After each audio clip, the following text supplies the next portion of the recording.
Well, I'm going to give everybody another 2 minutes or so to show up.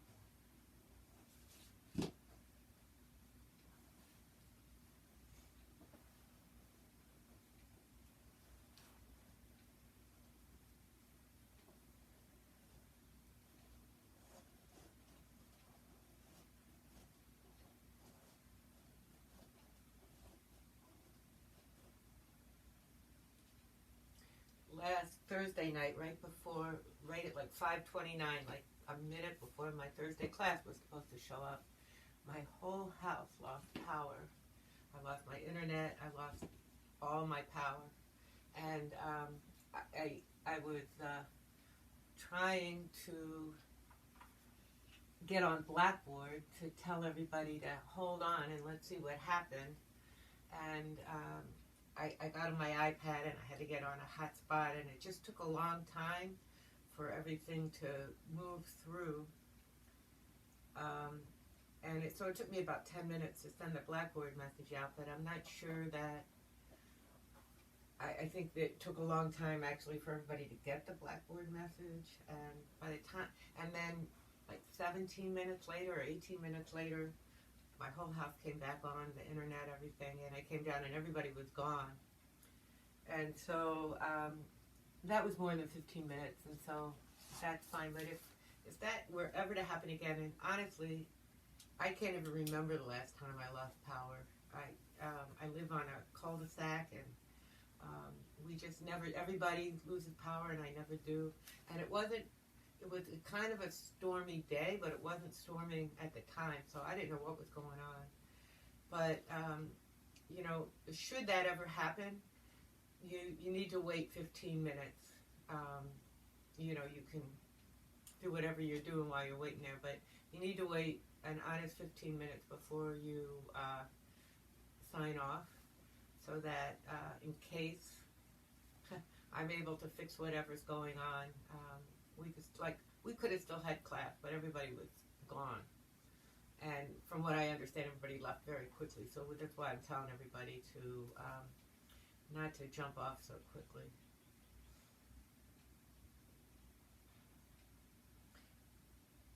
And I know at least Marissa was there making up, and I gave everybody credit for being in class, even if you were doing makeup. So I think I've run into every kind of glitch in the world this semester, and if for some reason I have to teach virtually again in the fall, I think I understand every glitch that could possibly happen.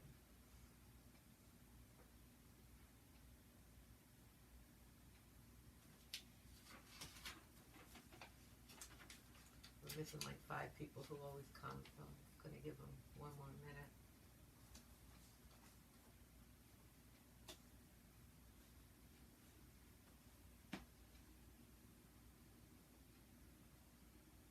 But go ahead and sit in Virasana.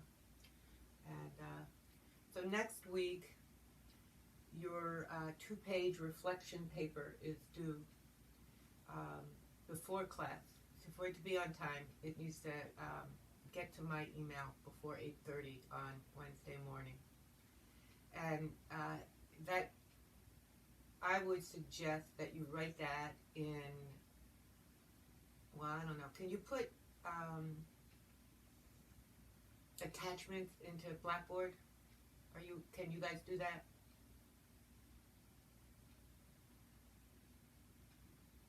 Okay. So I think that the best way to write that would be in Word or something, and send me an attachment in Blackboard. I don't want you to email it to me. Today, I think today, the homework assignment should come up in your Blackboard. And if it doesn't, it'll come up tomorrow, and that's where you will put it, and that's where I'll look for it. And but the reason I say you should write it as an attachment is because I don't want a paragraph or a sentence. I want an honest 2-page paper, and it's a reflection paper, so you can't be wrong about it unless reason you might get docked is because you only wrote a page or only wrote a paragraph, um, um, or if you repeated everything over and over and over again, or if half of or 3/4 of your first page is a title and my name and all that kind of stuff. So all you need to write on the top of that paper is reflection paper and your name. And so it is, it's a reflection on,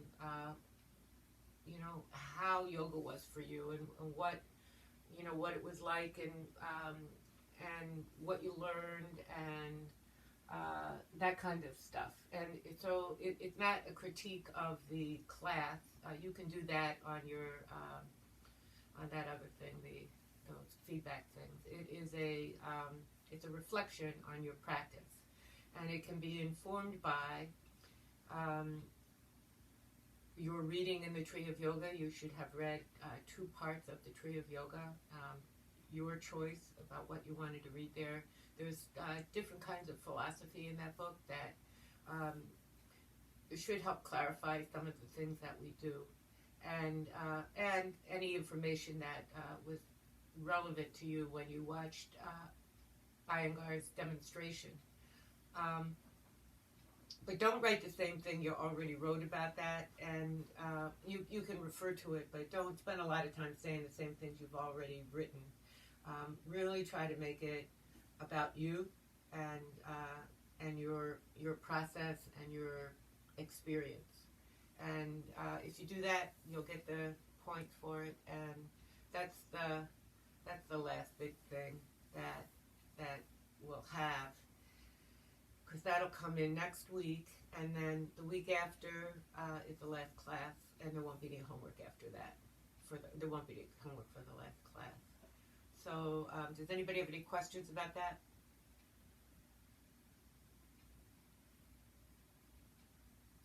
A blue book?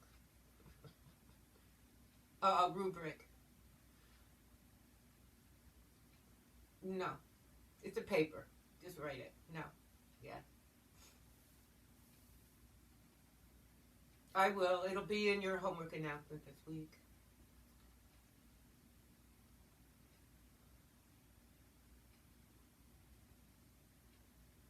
And so there, yep. No, go on, Helen.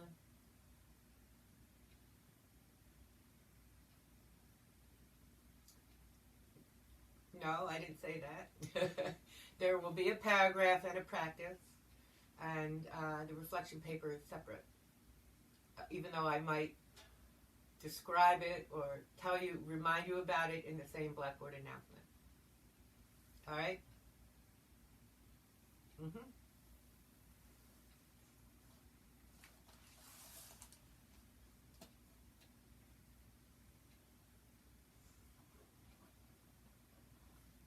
Also, if you have a class or 2 to make up and you want to come to Thursday night class, everybody should have that link. But if you don't and you want to make a class up, you have tonight and 2 more Thursdays to make classes up if you need to.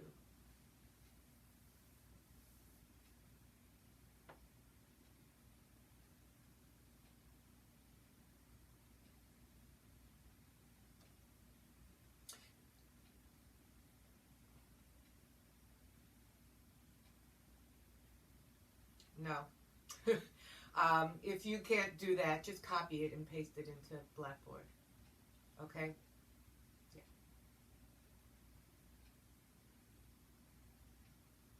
But there will be the text submission. Is that different from what you've been doing in Blackboard?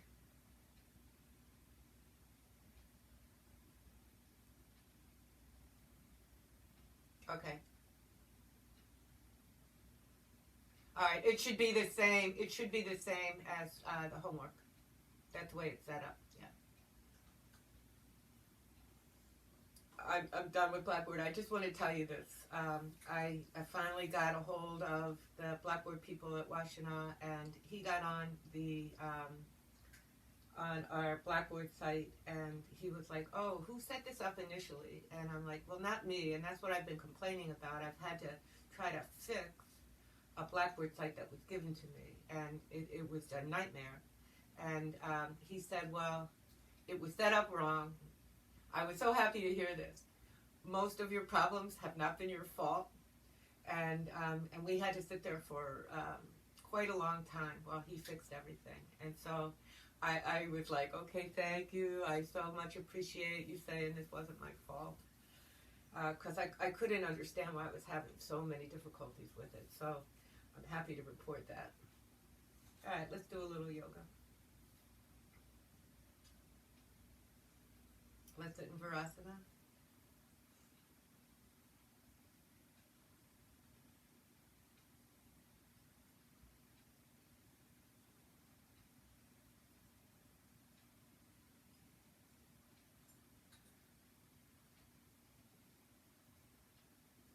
Interlock your fingers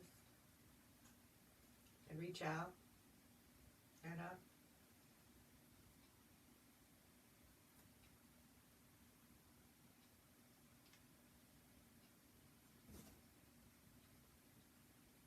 Pull your shoulder blades up. Press the palms to the ceiling. Pull your navel back. When you do that, you should feel the pelvis lean back a little bit.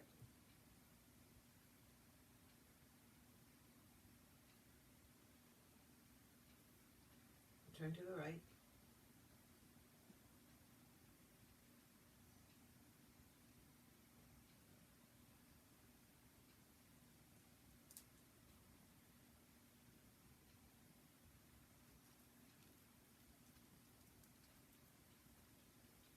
Go back to center. And to the left.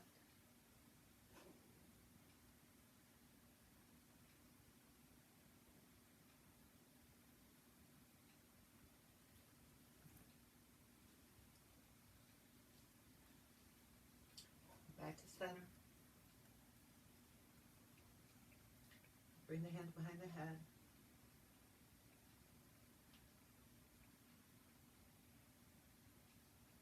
And reach up.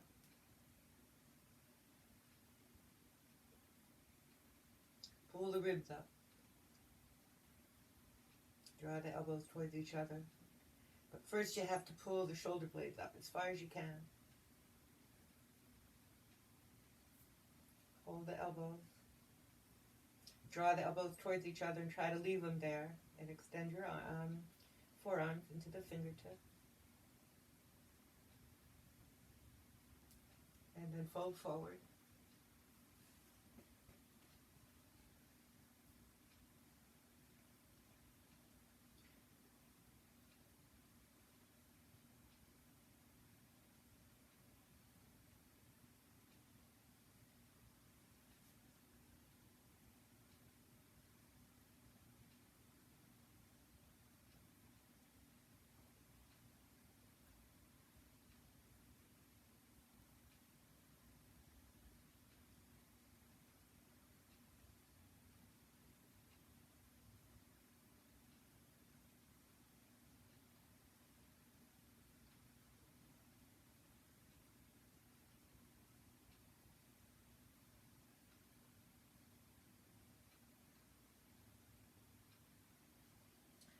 Come back up. If you are sitting cross-legged, you should change the cross of your legs. And change the interlock of your fingers. And reach out. And then up. Sliding those shoulder blades up as far as you can up the back. Drawing the elbows in. Flattening the palms from the heel of the palm of the hand to the ceiling.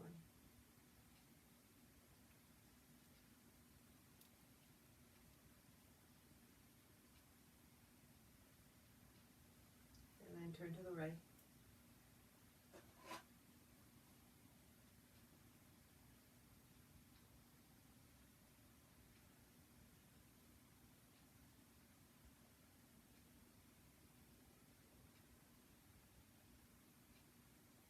Back to center. Go to the left.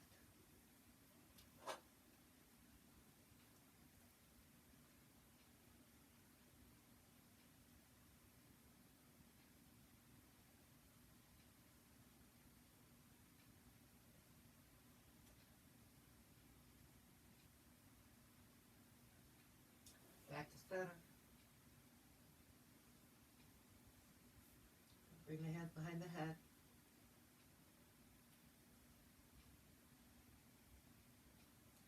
And reach up.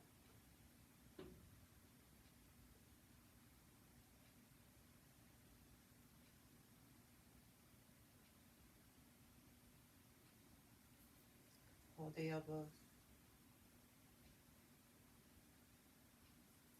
Reach again.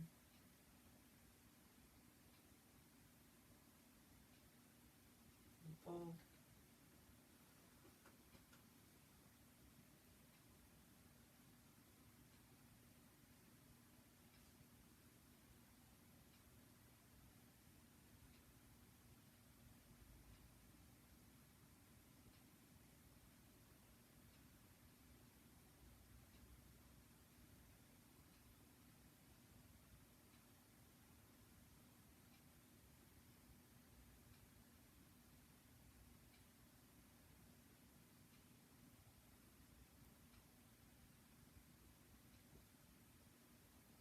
All right, good. Come on up.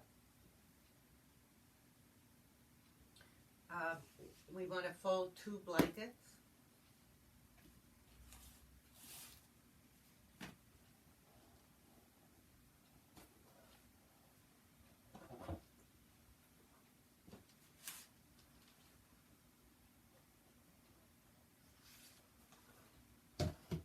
And you want to fold them so that a long folded blanket is folded in half, and in half again, and in half again.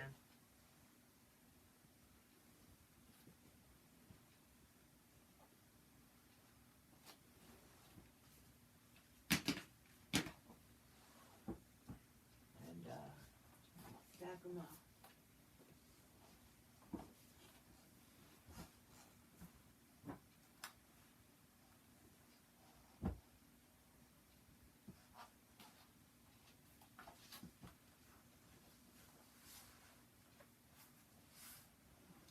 We're going to start out by opening up the chest. So you might need to support your head with a block or a folded blanket, but not as high. And you might not need to. But you're going to put this under your shoulder blades. The shoulders are going to be just off of the blankets. And when you bring the head back, you don't want to lead with the head.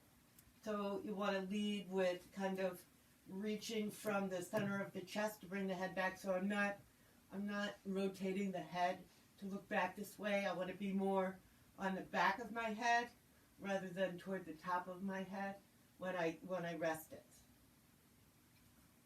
You should feel the chest start to really open up. You'll bring your arms to the far side of the blankets, and then you'll eventually lengthen your legs and bring the heels and big toes together.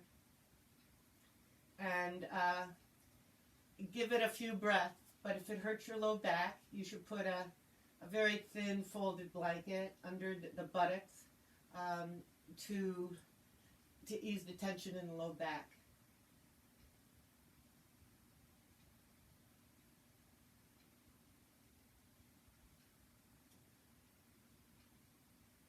So the shoulders, what you think of as your shoulders, are just off of the blankets.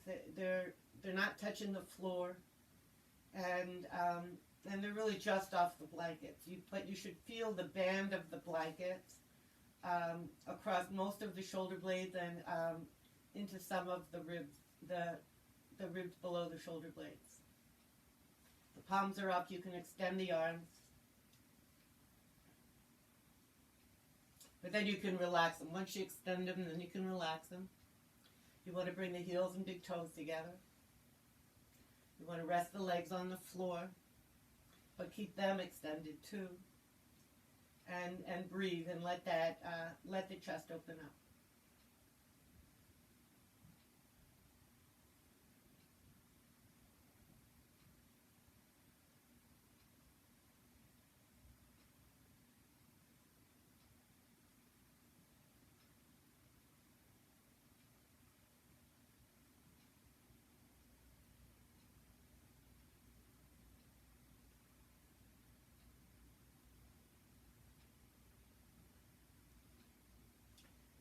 So after a bit, if you want, you can catch your elbows and bring the forearms overhead, possibly to the floor, possibly not. But if when you do that, the low back gets very tense and tight, undo them and bring them out to the side again, because the back isn't ready for that.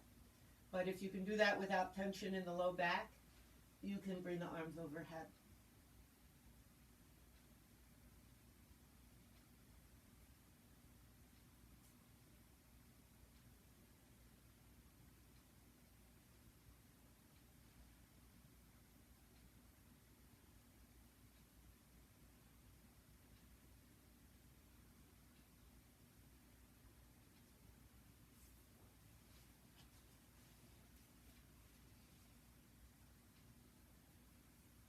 So you might find that you can get the head to the floor, or that you weren't quite ready when you first got in this, but now you might be able to bring the head to the floor without pulling the chin too far away from the chest.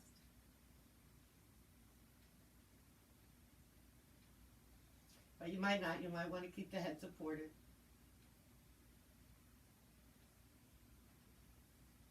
Your job is to breathe and to try to relax any tension that you run into.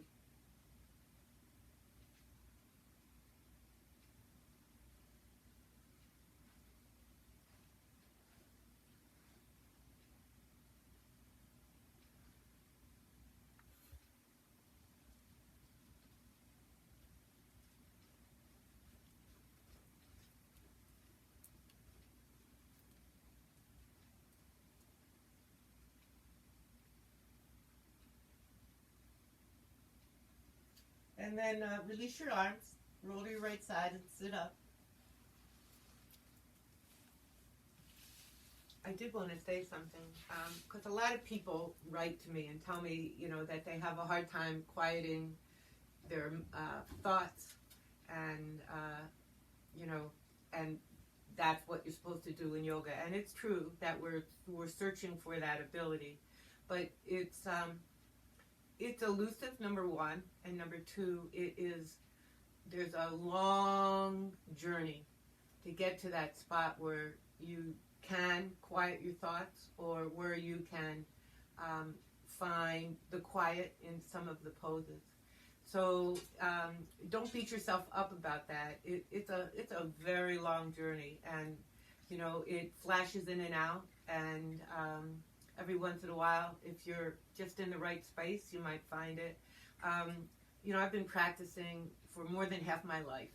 I can sit down and practice, and I can let everything go. I can stop worrying about this and worrying about that. I actually can do it. I can't do it all the time, but I can do it a lot. But I haven't been able to do that for 99% of my yoga practice, in the past. It's something that you develop, and a lot of the things that we do in yoga are just a long developmental journey. And I know that, I'm not saying you necessarily, but a lot of people go to yoga thinking that it's going to solve their problems immediately. It's going to help them focus, and it helps all those things. But the reason it's a lifelong journey is because it is a lifelong journey, and every day is different. And so you should have, I think, when you practice, zero expectations. You just kind of want to meet yourself where you are, and go from there. And on any given day, your practice will be different, your thoughts will be different, how you respond to the practice will be different, and that is the nature of it. So anyway, we're going to use these same blankets, and we're going to put the sacrum. So your sacrum is the triangular fused 5 vertebra at the base of your spine, and at the very bottom of it is the tailbone that goes into the buttocks. And so you want that triangular bone called the sacrum on the blankets, the tailbone just on the edge. So you need to know where that is. And then before you bring the shoulders down and the head, you want to walk your elbows towards the blanket a little bit so that your chest is open.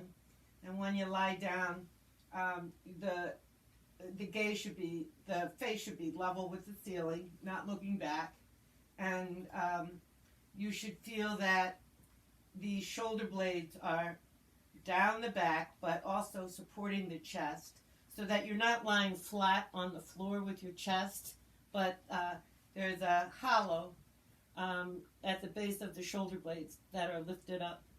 You're going to put the legs back together the way they were. And here, we don't bring the arms overhead. We'll bring the arms like they are in Savasana, towards your hips, but not all the way there. Maybe hands 8 or 10 inches from the hips with the palms up.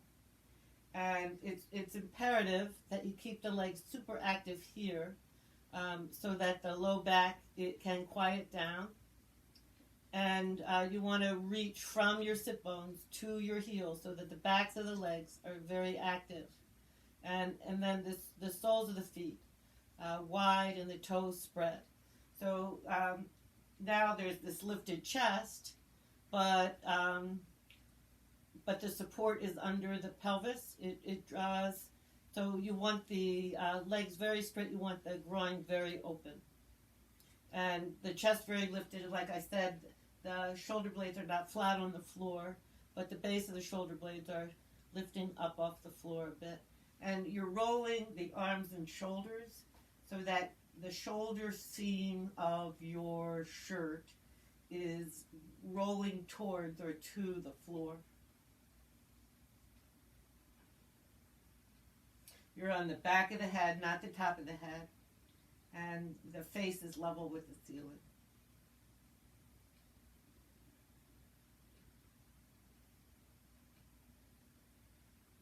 And then you go back to breathing and trying to find tension and releasing that.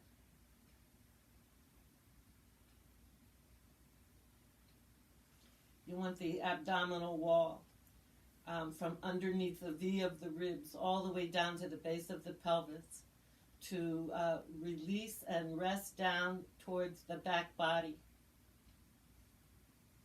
And then the action of the legs, which is very much extension, and the soles of the feet wide, help support the back, and the legs are supported from underneath. So you're not letting the legs just drop to the floor, but you have support from underneath, from the sit bones to the heels.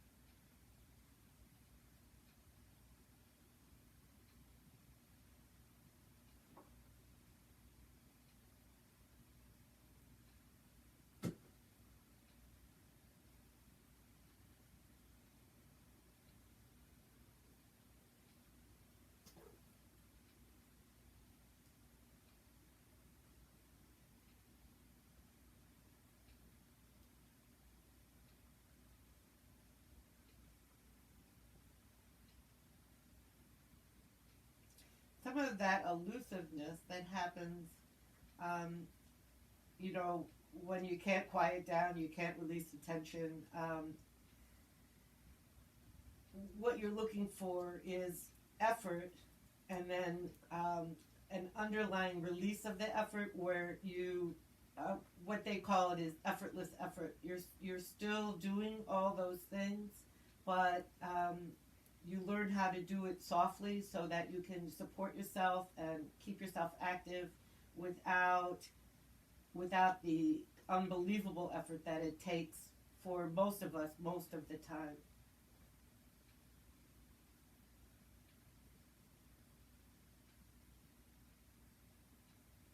I searched for that idea of effortless effort for a really long time, and I feel like I understand it now.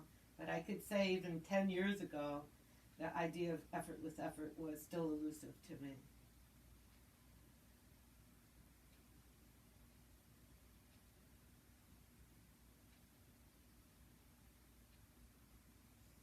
Okay, so now you're going to bend the legs, roll to your right side. And we're gonna sit up on those blankets. Turn this way. And we'll practice Bharadvajasana. So Bharadvajasana is a twist, and you're going to bring your feet are off to the side, so you want both sit bones on these blankets, but the feet are off to the side. I'm going to turn around so that you can see what the feet do. The mound of your left foot is going to be the mound of your right foot is going to be in the arch of the left foot. The right leg's going to go straight back like it does in Virasana, and the left foot is going to turn and face towards the wall. And the feet are visible, but they're tidy. They're not too far from your hips. And you want both sit bones supported, so you can take those blankets and make sure that they're under your right sit bone too. And you're in a little bit of a lean. And I should have said this before you got all set up, but have a block behind you.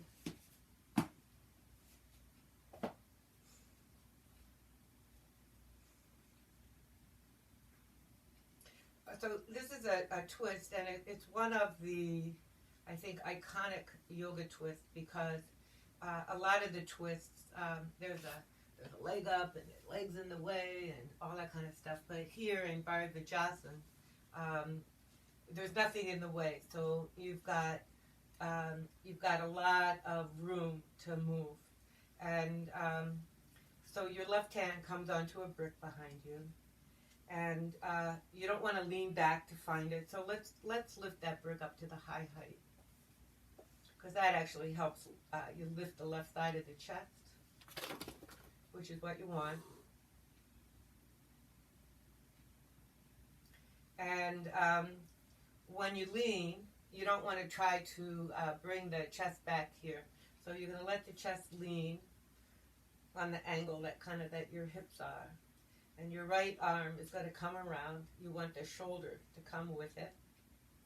And this is a dramatic situation. So the chest really, it pushes through. And it feels a lot like what was happening on the floor there.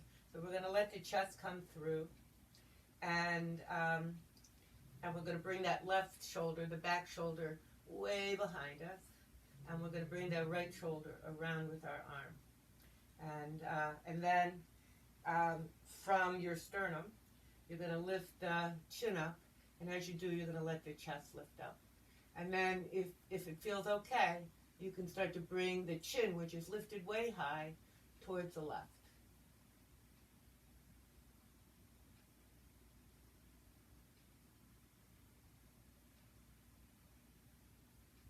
So it's dramatic in that there's a little bit of a back bend there, there's nothing in your way, and you can start to spin from your right groin. Pretty much it's up at an angle. All the twisting is coming around towards the left and lifting up, and eventually up towards that left shoulder. And the back body supports it, and the chest is nice and open.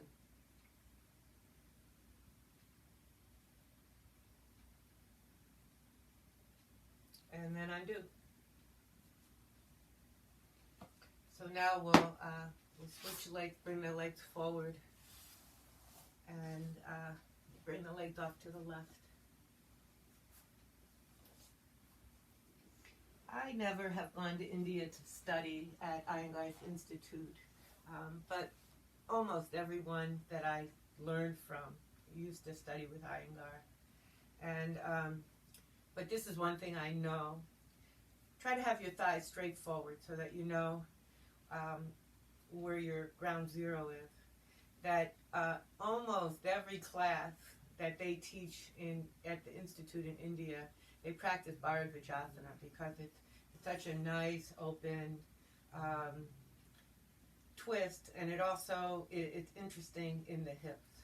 So here, remember the mound, the top mound of your left foot is in the arch of the right foot. The right foot faces towards the left, and the left foot is straight back. And then you'll see that there's a little bit of a lean, and that's what you want to hold on to. And so then when you turn, the right side has to keep on coming, and when you bring the left arm around, it's the shoulder that really needs to come around. And then here's that little bit of that chest lift and that back bend that starts to lift the chest. And you want to start out lining your chin up with your sternum, and then you can start to bring the chin way up. And if you're doing that well, you'll feel that from the mid-back, somewhere around where your bra strap would be. That's where the lift comes from. It doesn't come from just the head. When you lift the chin, it comes from lifting the chest more. And then when you have all that, you can start to bring that very lifted chin up towards the right. And although you get light on your left sit bone, you don't lift it off of the blankets. And then you breathe. And the twists are interesting because they ring the internal organs a little bit. And then when you untwist, they're flooded with fresh oxygenated blood. And so that's just a nice thing. I feel like, we're helping the internal organs breathe.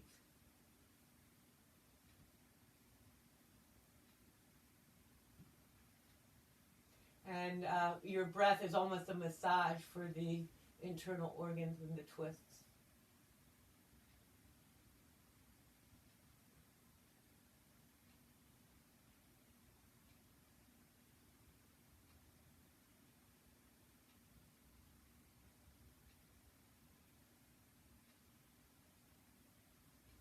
And then undo. And so now get your strap.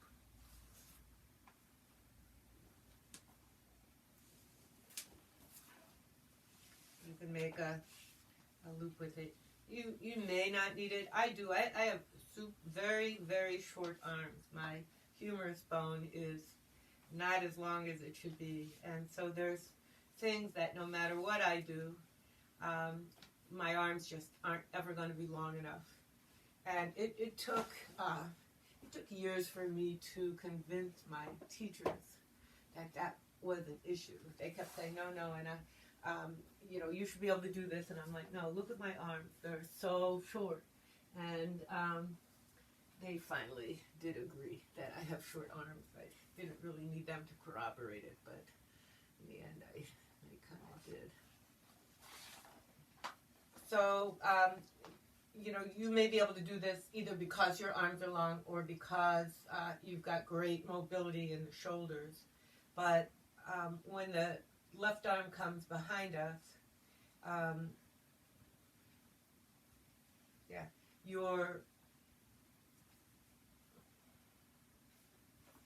hold on a second, my brain is.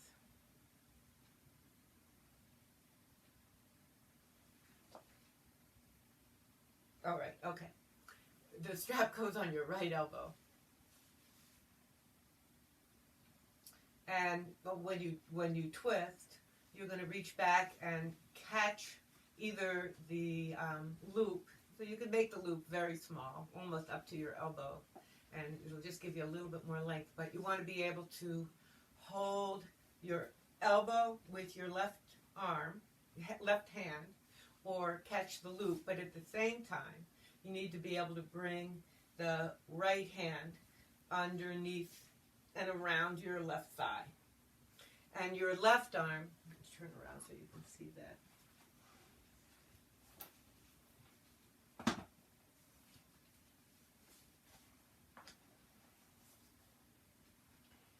Your left arm, instead of being down here in your low back, should be up here close to your bra strap, up in the mid-back, so that when you start to turn, the arm itself is a fulcrum, and you can use it to press in and help you open up the chest. So it's not down here, it's up high here. And you want to have enough space that you can bring that right hand underneath your thigh rather than just on top of it.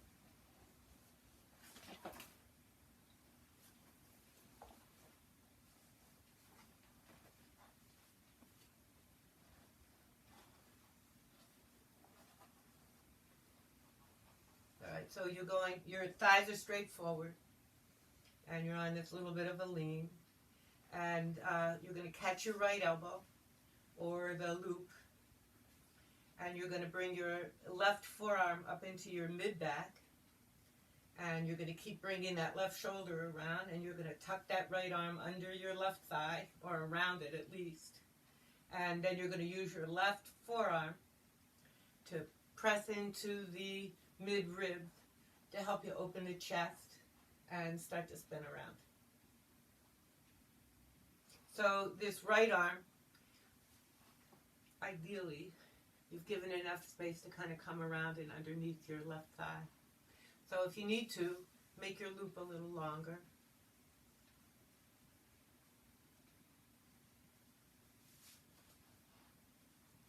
Walk that left arm up into the mid-ribs and use that left forearm to push the chest in and up. And then you'll turn. And you want to press your right shin down. You'll be a little light on your right sit bone, but you won't deliberately lift it up. And you'll line your chin up with your sternum. And when you start to lift the chin, you want that left forearm to press into your ribs to help you lift the chest. And then you can look over your left shoulder.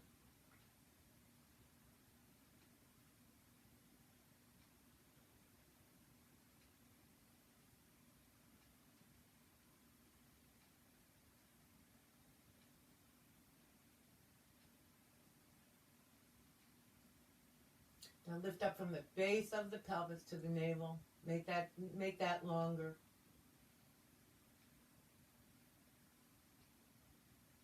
And then undo. Let's switch our legs.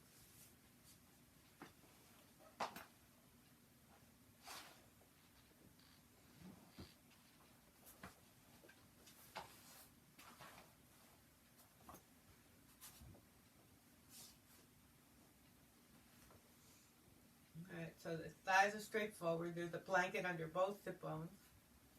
The feet are, you can see both feet, but they're close by your hip. You got that little bit of a lean. And your loop goes on your left elbow. When you go to catch your left elbow or the strap, you need to really bring that right shoulder around. And then the right forearm needs to be up in the ribs, like way off of the low back. And you can do that before you even twist. Just get it up there, and then bring the elbow a little forward so that the whole forearm, you can feel it supporting the mid-back. And then as you start to twist, you lean a little bit, and you bring that left shoulder around so that you can wrap your hand a little underneath the thigh, the right thigh. And then you use your right forearm to press the ribs in, and even those right ribs, so that you can lift the chest from there. And then you lift the chin from the sternum. And then you can bring the chin off and up to the right. And then you want to lengthen from the base of the pelvis to the navel.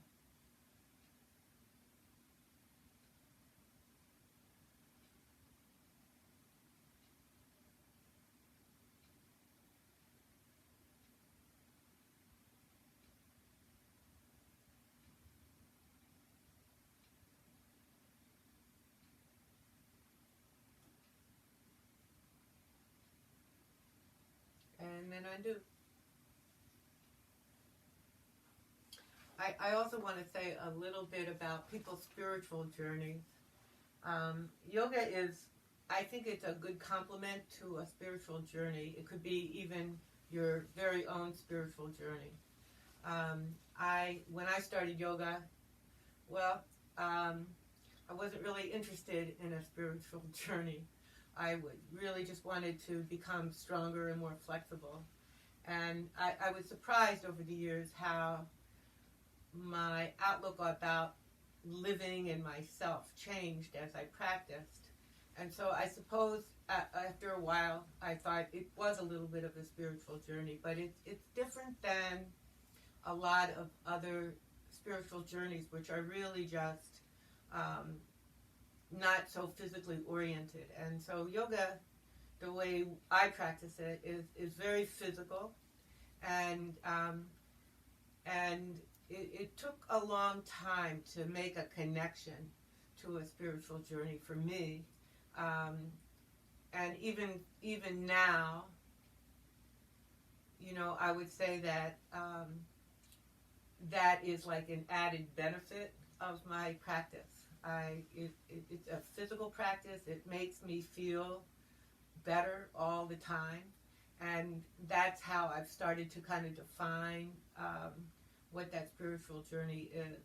But it's very different from just like transcendental meditation, which just teaches meditation and doesn't really refer so much to the physical body, and most spiritual journeys don't. And so this one is grounded in you, in the essence of you, and so it's a different kind of thing. And I'm not really even sure at any point where you can relate the two things. You could be on a meditative spiritual journey and practice yoga, and they could be side by side and not really come together for a really long time. And so even so, those more esoteric spiritual journeys, they change over time, and it's just like anything that you learn. Today you think, today you think, wow, I really get that, and then in a year, you'll practice Bharadvajasana and say, oh, I really didn't get that last year, but now I got what you were saying, and that happens constantly through a yoga journey, that you think you understand what you're doing, and then something happens and you go, oh, this is a totally different thing than what I thought. I have a whole different relationship to what I'm doing. So I think the main thing that you want to think about with yoga is that you never know where it's going to take you, and that's true with any kind of journey. You don't really know where you're going to end up, and you may never end up anywhere. You may just keep on traveling. Let's stand up.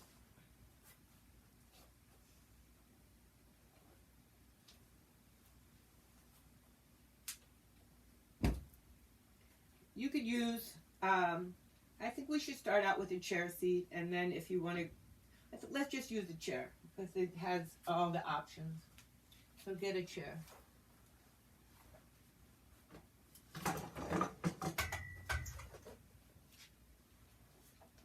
You're going to turn the chair towards you.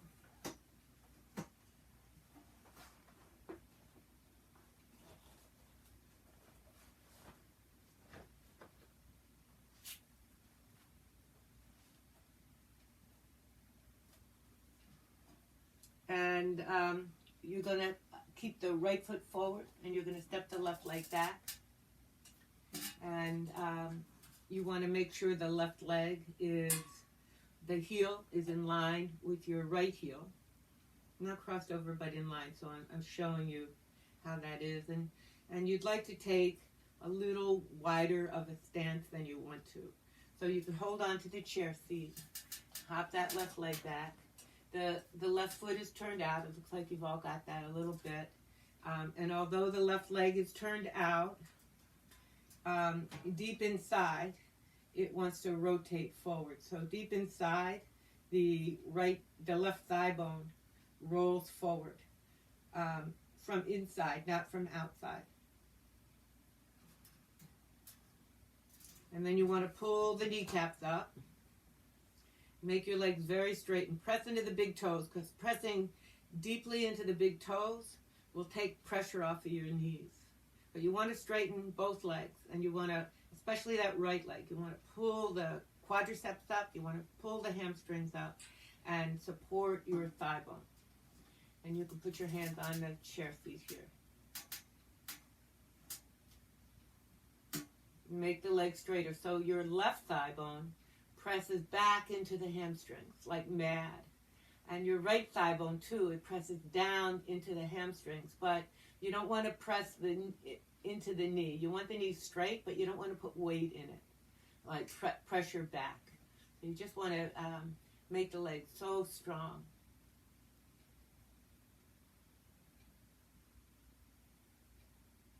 And then you're going to let the elbows go wide, and you both groins fold, not just the right groin, but the left groin folds. And so you have to keep spinning that left thigh bone as if it's facing forward, even though it's not. And you're trying to get that feeling that both groins are folding. But don't fold so much that you have to fold your right leg, because the right leg has to stay super duper straight. All right, so if you find that you need to lift up, you can turn your chair around and hold on to the top of the back of the chair. You don't want to bend your legs. And the other thing that you want to do as you start to do that,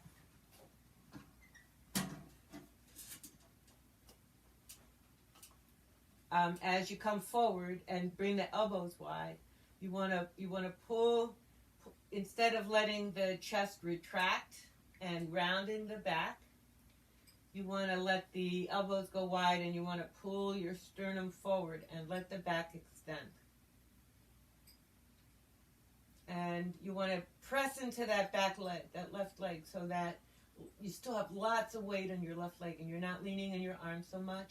And then over and over again, you have to straighten your right leg, your front leg. Got to make it straighter.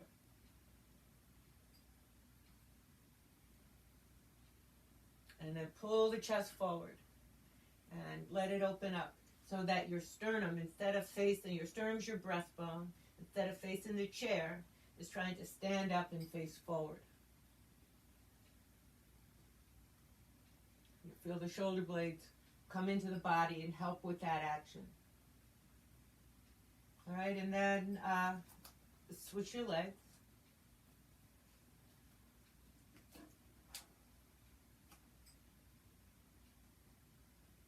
So same thing, you're going to line the heels up. You don't want the legs to be soft, so you have to make them super long and straight. And as they straighten, you'll feel that they lift the pelvis up a little bit. The pelvis has to lift up to make space for them. And so we don't want the chest to retract. We don't want the back to round. We want to try to pull the chest through the shoulders and stand the sternum up. That's what it feels like. I'm not sure that's exactly what happens, but that is exactly what it feels like. You're trying to pull the chest through and stand the sternum up. At the same time, press into your big toes, press into that back leg, have the thigh bones press into the back of the leg, and try not to lean into your knees. All that is the big order.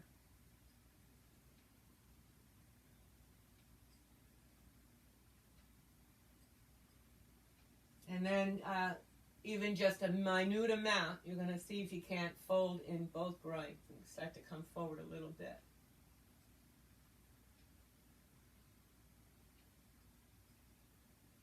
All right, and then undo. And switch legs.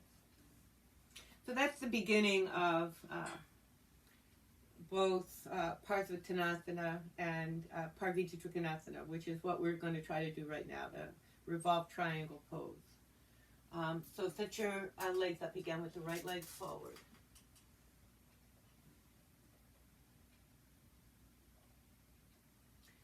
Take a wider stance. So hold on to the chair and hop. not even just an inch, but hop it back 10 inches. Hop it back. You're just going to have to take my word for it. If you can take a wider stance, this will get easier quicker. And the narrow stance is not going to help you.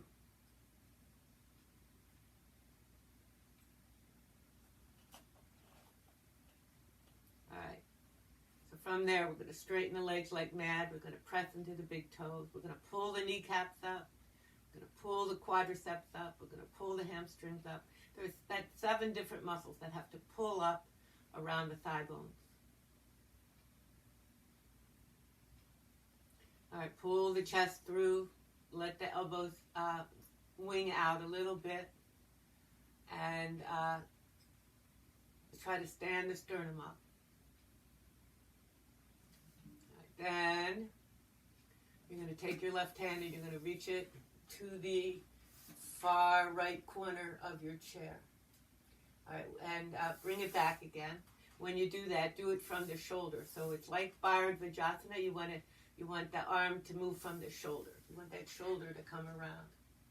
That makes your left hips wing out, but you're going to bring them back to center. And you're going to feel that extension all through the right side of the body a bit. Now, try not to let the chest retract. So bring the chest through, and then bring your right arm and point the fingers towards the back wall and extend it. Try to touch the back wall, the wall behind you, and then bring the right arm up towards the ceiling. Keep bringing your left shoulder towards the right and the right arm up. Keep your legs super strong. And the left shoulder towards the right wall and the right shoulder towards the left wall. And then bring that right arm back down. Come back to center. Keep the legs the way they are. Let the elbows wing out. And now pull the sternum through. And then, now from your tailbone, you can let the back round a bit. And you can bring the head towards the chair seat. Keeping the legs straight. And your left leg, that thigh bone, spinning to face forward.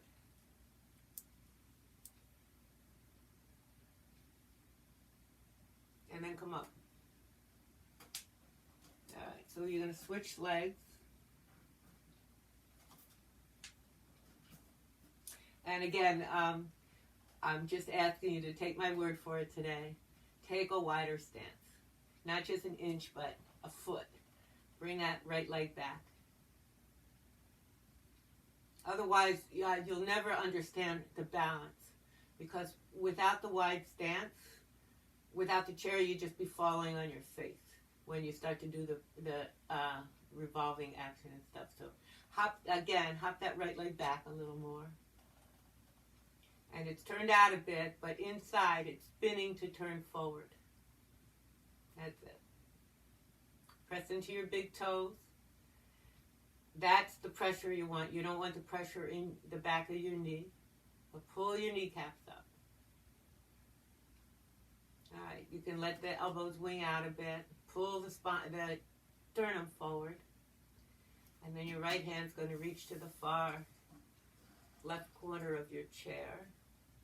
And you want to keep the hips centered, so don't let them, more than likely they want to swing to the right. Bring them back to center. All right, then your left arm is going to reach back and touch the back wall. And then you start to lift up a little bit. The left arm swings up, and you bring the right shoulder towards the left wall and the left arm up. And you reach up. And let the whole spine extend as you turn.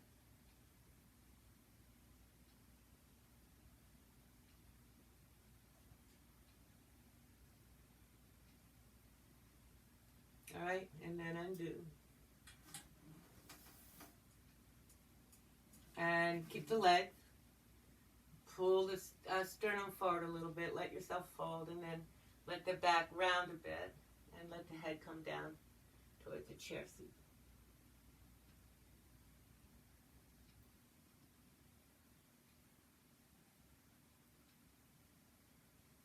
right, and then up you come. All right, you can put your chair away.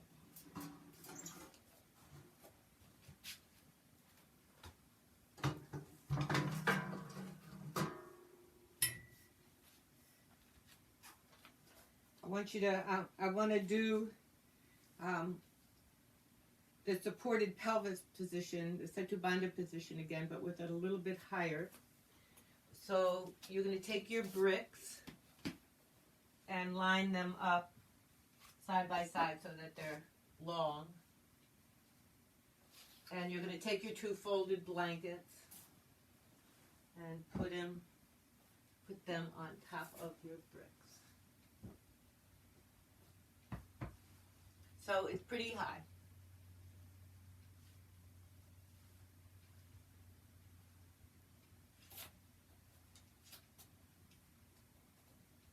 So let me just show you. You want to get your whole sacrum with your tailbone just on the edge of the blankets here.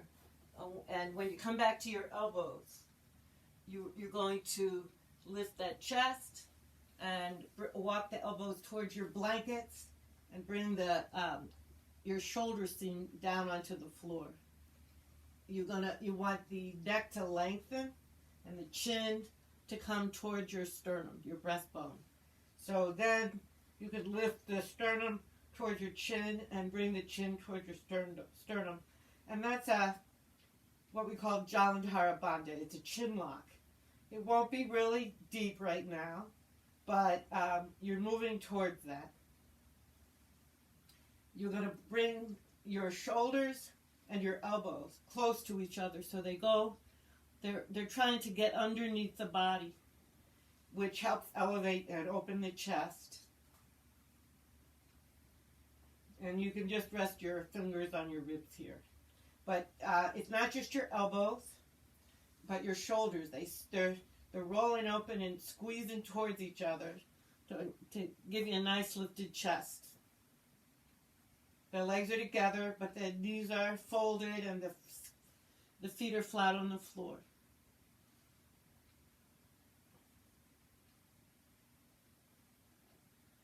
Your shoulder blades now are lifted way more than they were before. Now your shoulder blades are trying to stand up. And to facilitate that, you want to find your upper arm bones, your humerus bones, from your shoulder to the elbows. And press the whole length of that down into the floor so that you get a little bit of a rebound action that lifts the chest.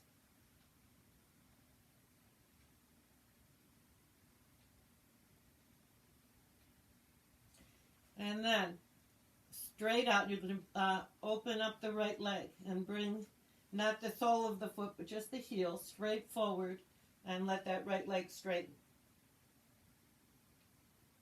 At the same time, you want to bring this shoulder seam deep down into the floor. And breathe.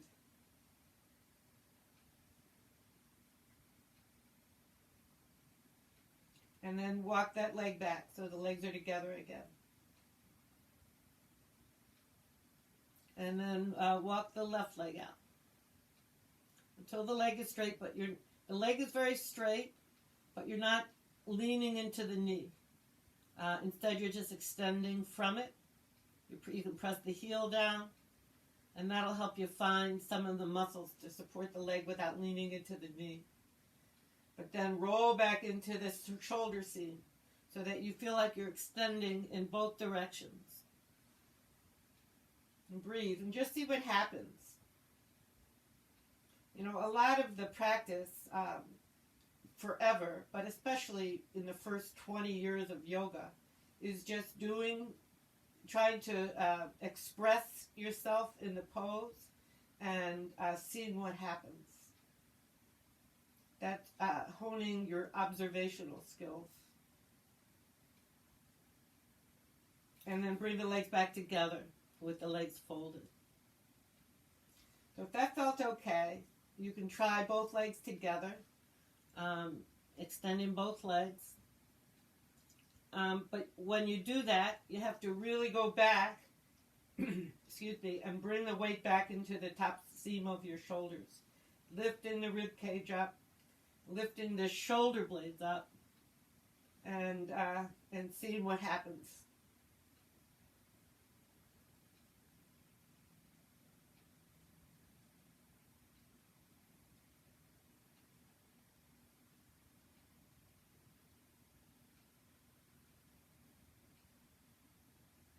And then walk the legs back in. Now we're going to slide towards our head until the buttocks is on the floor in front of the blanket. The legs are on top of the blanket. You're going to bring the soles of the feet together and the knees wide. The little toe side of the feet will rest on the floor. The legs will be supported on the blankets. And as much as possible, you want to keep the shoulders nice and open.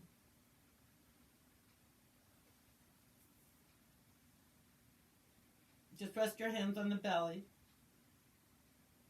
And this is a nice supported Baddha Konasana, Supta Baddha Konasana.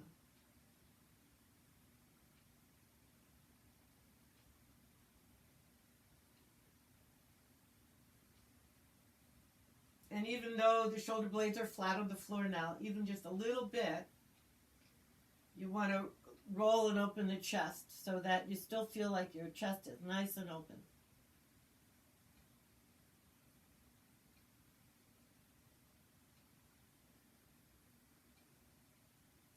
Press the soles of the feet together. Let the legs rest on the blankets.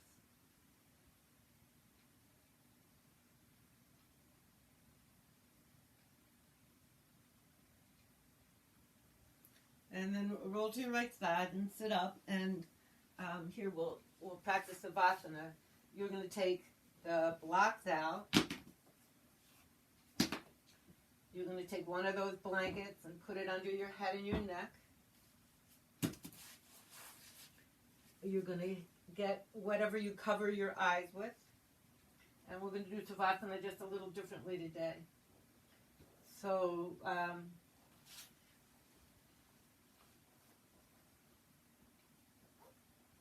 the first blanket, it's for your head and neck, but not your shoulders. So, with your knees bent, you're going to lie down and you're going to bring the tops of the shoulders towards the floor as much as you can, and you're going to make the chest nice and open. So you're trying to find what we just did in Setu Bandha. It's not going to be as deep, but you're trying to find that feeling of nice, broad, open chest. And you can put that eye wrap on. And then that next blanket, it butts up to the buttocks, but it doesn't go underneath it. And you extend the legs on top of it so that the thigh bones are supported. Then you separate the heels and let the legs roll out. And you're going to bring your hands to your shoulders and roll. Bring the elbows towards the head a little bit on the floor and let the shoulders roll to the floor. And then open the arms up and let the fingers curl in and the arms relax.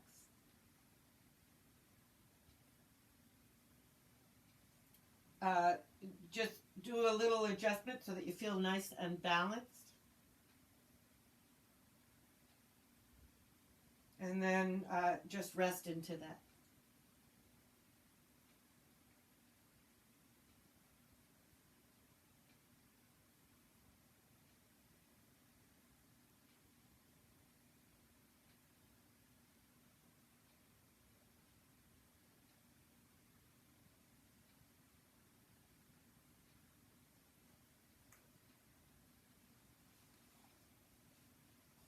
And then just see what happens.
ready, you'll slide what's on your eyes off and roll to your right side, and then sit up on a blanket or two and cross your shins, and lift the ribs and open the chest. Rest your palms on your thigh.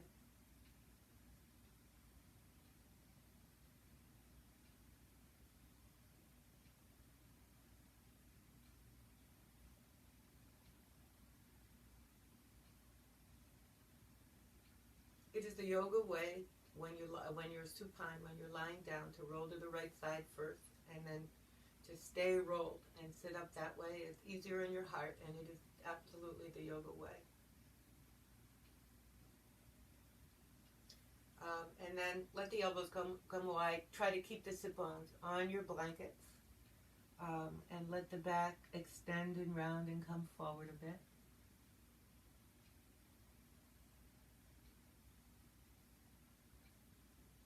Instead of leading with your forehead, lead with your heart. So let the heart be the leader.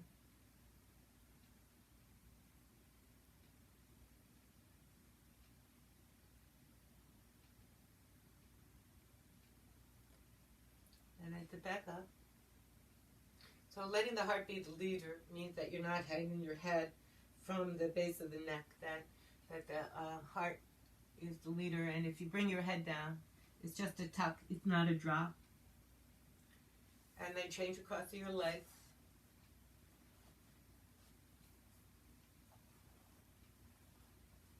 And lift the ribs and open the chest. Keep the sit bones sitting, and extend and let the back roll, elbows wide. Lead from the heart.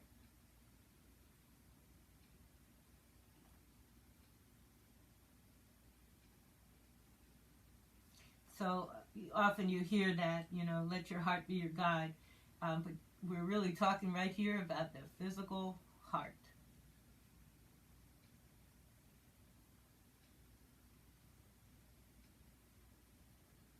And then to back up. Lift up, open up. Rest your palms. Namaste. Alrighty. So this week you'll send me the paragraph. I'll write a prompt this week for that, and you'll repeat the practice, and you'll be writing that 2-page paper. All right. Both of those things should be in Blackboard before class next week. All right. And so I'm hanging out here. If you have anything to say, otherwise I'll see you next week. See you, Helen. Okay, see you guys. See you, Jade.